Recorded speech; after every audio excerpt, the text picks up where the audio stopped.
Good morning, everyone. My name is Marmi Esteranjo from BS City 2B. Let's tackle the topic about Back to Calamba 1887-1888 continues to the topic of Miss Mangolamas. Chapter 11, Back to Calamba 1887-1888. A brilliant defense of the Noli came from unexpected source.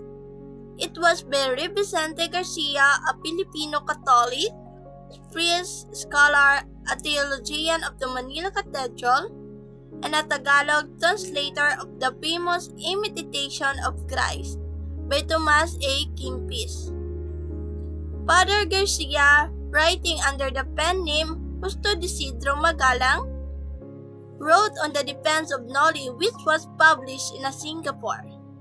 As an appendix to a pamphlet dated on July 18, 1888, he blessed the argument of Pilang or Pelagre Rodriguez. As a fellow, Rizal cannot be an ignorant man. As a Rodriguez allied because he was a graduate of Spanish University and was a recipient of scholastic honors. Rizal does not attack the Church and Spain, as a Rodriguez claimed, because what Rizal attacked in the Noli were the bad Spanish official and not Spain, and the bad and corrupt of friars and not the Church. Father Rodriguez said that who would read Noli commit a mortal sin. Since Rodrigo had read the novel, therefore he also commit a mortal sin. Later on, when Rizal learned of the brilliant defense of Father Garcia of his novel, he cried his gratitude was overwhelming. Rizal himself defended against attack. And a letter written in Brazil, Belgium in February 1890, in this letter, he exposed Bar Belgium ignorance of Philippines' affair and mental dishonesty, which is unworthy of an academician. Berantes met in a Rizal, his master in satire and polemics. During the days when Noli was a target of heated controversy between the friars and the minions and their friends of Rizal, all copies of it were sold out, and their price per copy soared to unprecedented level. Both friends and enemies of the Noli found it extremely difficult to serve a copy.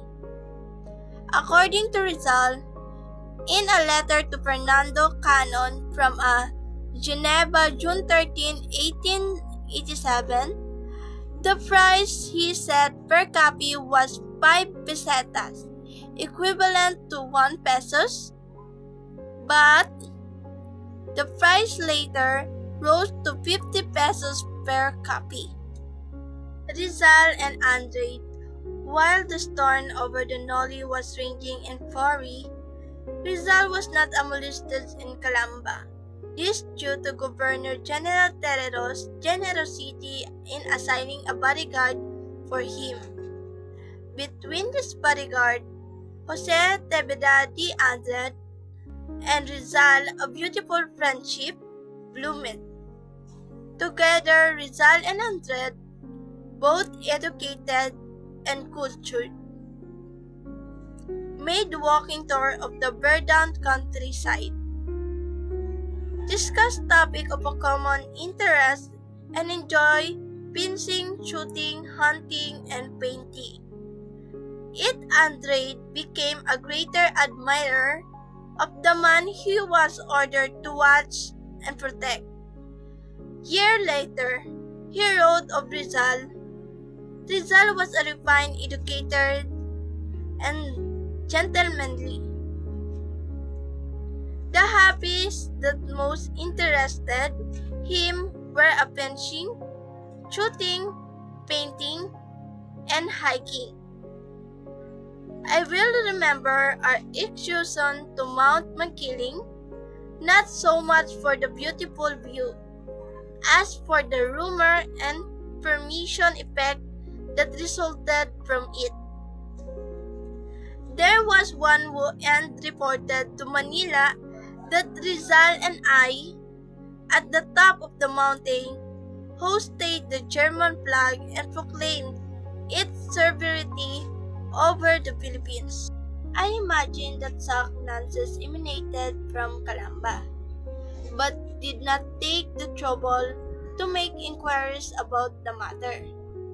What married Rizal happy days in Calamba with Andrade were the death of his elder sister, Olympia, and the groundless tales circulated by his enemies that he was a German spy, an agent of Bismarck, a Protestant, a Manson, a witch, a Solbian solution, and etc.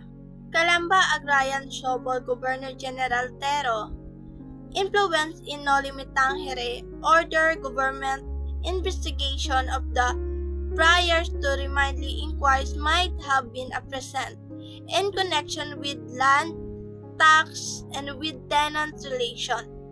One of the prior estates affected was the Calamba Hacienda, which he owned since 1838.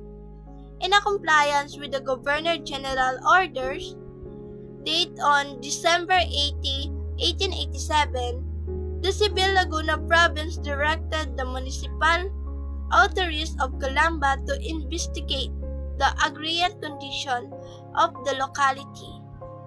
Upon hearing of the investigation, the Calamba folks solicited Rizal help in gathering the facts and listing their grievances against the management, so that the central government might institution certain agrarian reforms. After a thorough study of the condition in Calamba, Rizal wrote down his finding, which the tenant and there of the official of the hacienda signed. These findings, which were formally submitted to the government for action. The following are: the hacienda of Dominican order comprised not only the land around Calamba, but also town of Calamba. The profit of Dominican order continually increased because of the arbitrary increase of the rental paid by the tenants.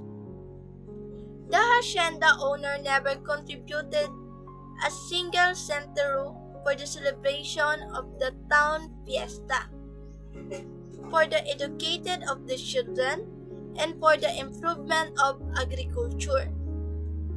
Tenants who had spent much labor in clearing the land were disposed of said land for flimsy reason. High rates of interest were charged the tenants for delayed payment of rentals, and when the rentals could not be paid, the hacienda management confiscated their cash, tools, and homes. No action was taken by the government of the above mentioned grievances of the Calamba tenant. In a relation, the Dominican prior persecuted the helpless tenants. To seek government protection from the priors, the Calamba tenants, again with the assistance of Rizal, submitted a petition of Malacañang Palace. But the prior were too powerful at the time, so that the government abandoned the Calamba tenant to their fate. Farewell to Calamba. Rizal exposure of the deplorable condition of Tennessee and Calamba implorated further his enemies. The prior extended exposure of Malacañang Palace to eliminate him. They asked Governor Terror to deport him, but the latter refused because there was no valid charge against Rizal in court.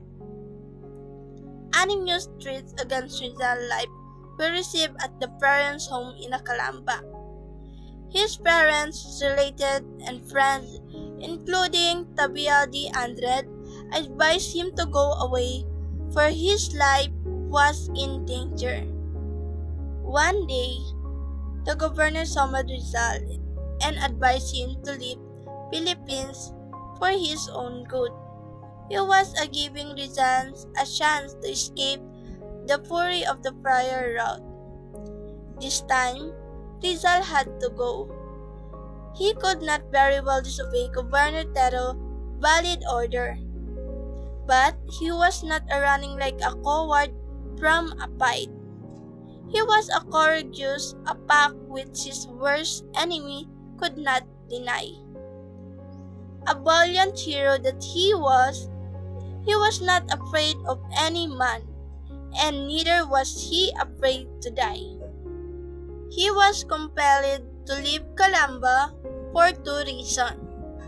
The first reason is his presence in Calamba was jeopardizing the safety and happiness of his family and friends, and the second reason he could better fight enemies and serve his country cause with greater efficacy by ridding of the foreign countries.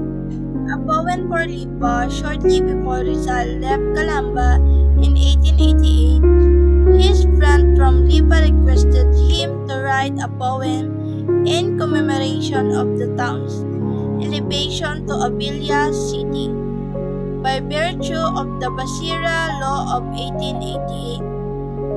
Gladly he wrote a poem dedicated to the industrious folk of Lipa. This was the Himo of Al Trabajo, or Hymn to Labor.